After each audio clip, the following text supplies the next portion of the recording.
મિત્રો આપણે પહોંચી હાથે વાડીએ તો વાડીનો કાંઈક અજબનો જ નજારો છે ગજબ.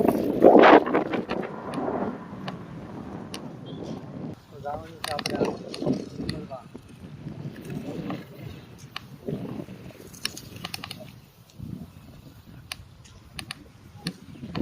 મિત્રો આ સેવડી છે, આ સુગરની સેવડી, સુગરની છે. આપણે છે તલ, તલ જોઈ લો કાપી નાખ્યા છે તલ, હવે ખાલી ખંખેરવાના. આ તલના ઉબડા છે.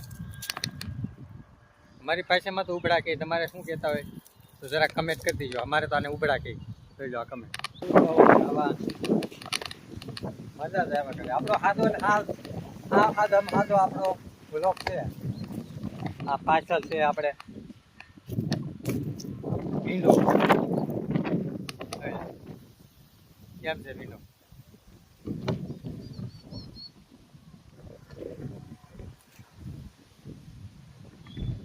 ભીંડો છે. હા, સુરતમાં આપણે સુગરની શેવડીનું વધારે વાવે છે અને શાકભાજી તો ઓછું જ આવે. તો એક પણ ખેડૂતને ભાવ આવતો નથી શાકભાજીમાં. ખેડૂત હેરાન જ થાય છે ગમે એ વાંચે. તમે જોઈજો અત્યારે ડીઝલનું છે, ડીઝલ મળતું નથી. હવે 7-12 માંગે છે ખેડૂત પાસે ડીઝલ પુરાવવા માટે. તો આપણે 7-12 ક્યાંથી લાવવા? અમારે જેવા ક્યાંક ભાગ્યું રાખ્યું હોય તો અમારી પાસે તો ક્યાંથી 7-12 હોય? તો વિચારો તો અત્યારે બહુ જ હેરાન કરે છે ડીઝલમાં, પેટ્રોલમાં. અત્યારે હરેક વસ્તુમાં બે 3 રૂપિયા 4 રૂપિયા ભાવ ચડાવી દીધો છે. પણ ખેડૂતના વસ્તુમાં 1 રૂપિયો નથી ચડાવતો અને ખેડૂતને હંમેશા હેરાન જ થવાનું રહે છે. કારણ કે હું પણ એક ખેડૂત છું અને હું ખેતીવાડી જ કરું છું. મને ખબર છે કે શું હાલત છે ત્યારે બધે દુનિયામાં. અત્યારે ઝાઝા ભાગ હેરાન હોય તો એક ખેડૂત અને બીજો આપણે ગરીબ. કારણ કે બે જ એક હેરાન થાય છે, બાકી પૈસાવાળા કાંઈ હેરાન થતા નથી અને કાંઈ નડતું નથી. નડે છે તો આ 2 જણને જ છે. એક તો ખેડૂતને નડે છે અને બીજું એક ગરીબ લોક, અમારી જેવા ગરીબને.